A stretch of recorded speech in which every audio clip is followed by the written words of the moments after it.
Hello friends, welcome to my channel. நம்ம சேனலில் இன்றைக்கி என்ன பார்க்க போகிறோன்னா, ரவா பிஸ்கெட் எப்படி செய்யுது அப்படின்ட்டு பார்க்கலாம். ஹோம்மேடாக நான் வந்து ஒரு கப் அளவு சுகர் எடுத்து மிக்சர் ஜாரை ஆட் பண்ணி வச்சுருக்கேன். ஒரு ஏலக்காய், ஒரு கப் அளவு ரவை.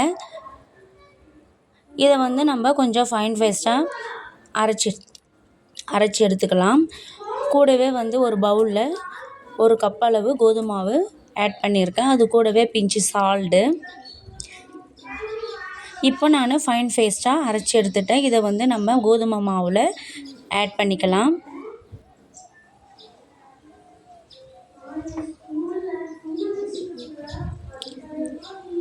கோதுமை மாவில் நல்லா ஆட் பண்ணதுக்கப்புறம் இந்த ரெண்டு மாவுமே நல்லா மிக்ஸ் பண்ணி எடுத்துக்கலாம்.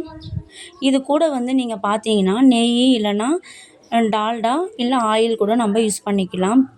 நான் வந்து இன்றைக்கி ஆயில் தான் யூஸ் பண்ணியிருக்கேன், அதுவும் நல்லெண்ணெய் யூஸ் பண்ணியிருக்கேன். எனக்கு தேவையான அளவு நான் நல்லெண்ணெய் ஆட் பண்ணிக்கிறேன்.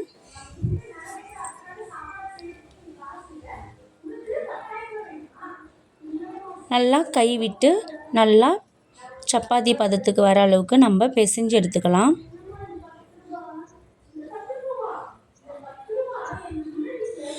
நம்ம வந்து கூட வந்து லைட்டாக தண்ணி ஆட் பண்ணிக்கலாம்.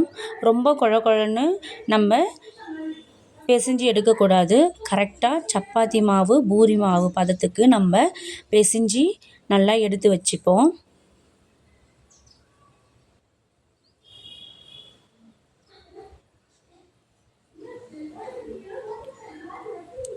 இந்த மாதிரி நம்ம அழுத்தி பிசைஞ்சு வச்சுருந்ததுக்கப்புறம் நமக்கு எந்தெந்த ஷேப் வேணுமோ நம்ம நல்லா சப்பாத்தி மாவு எடுத்து நம்ம திரட்டுற அளவுக்கு நம்ம அந்த மாவை எடுத்து கொஞ்சோண்டு நல்லா உள்ளங்கையில் வச்சு அழுத்தி நமக்கு டிசைன் வேணும்னா நம்ம வந்து ஸ்போக் வச்சு பண்ணிக்கலாம், இல்லைன்னா கத்தி வச்சும் நம்ம டிசைன் பண்ணிக்கலாம். நான் அந்த மாதிரி கத்தி வச்சு பண்ணிக்கிட்டேன். இப்போ வந்து கேஸ் ஆன் பண்ணிவிட்டு நம்ம வந்து அந்த ரெடி பண்ண பிஸ்கெட்டை வந்து ஒன்றா ஆட் பண்ணிக்கலாம். அதாவது ஒரு பிஸ்கெட் மேலே இன்னொரு பிஸ்கெட் போடக்கூடாது. ஏன்னா வந்து அது வந்து உடைஞ்சிடும். நம்ம வந்து இடைவெளி விட்டு தான் நம்ம அந்த பிஸ்கெட்டை ஆட் பண்ணணும். இது வந்து நான் ஃபஸ்ட் டைம் தான் செய்கிறேன். ஃபஸ்ட் டைம் செஞ்சதுக்கே எனக்கு இந்த அளவுக்கு பர்ஃபெக்டாக கிடச்சிருக்கு. ரொம்ப டேஸ்ட்டாகவும் இருந்துச்சு.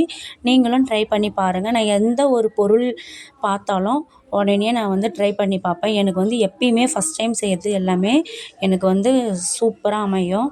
அந்த மாதிரி நான் என்னுடைய பேபி வந்து இந்த பிஸ்கெட் கேட்டான், அதனால் அவனுக்காக தான் செஞ்சுருக்கேன். ரொம்ப அதிகமாகலாம் செய்யலை, ஒரு 10 பிஸ்கெட் மாதிரி தான் நான் செஞ்சு வச்சுருக்கேன். பார்த்தீங்கன்னா தெரியும்.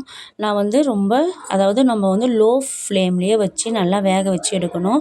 நம்ம ஹை ஃப்ளேமில் வச்சு எடுக்கும்போது அது வந்து ரொம்ப சாஃப்ட்னஸாக இருக்கிறதுனால அது என்ன ஆகுதுன்னா ஒன்றா வந்து உடைஞ்சு போகிற மாதிரி இருக்குது. நீங்கள் பார்த்தீங்கன்னா தெரியும். நான் ரொம்ப லோ ஃப்ளேம்லேயே வச்சு நான் நல்லா கோல்டன் ஃப்ரை ஆகிற வரைக்கும் நான் எடுத்து வச்சுக்கிட்டேன்.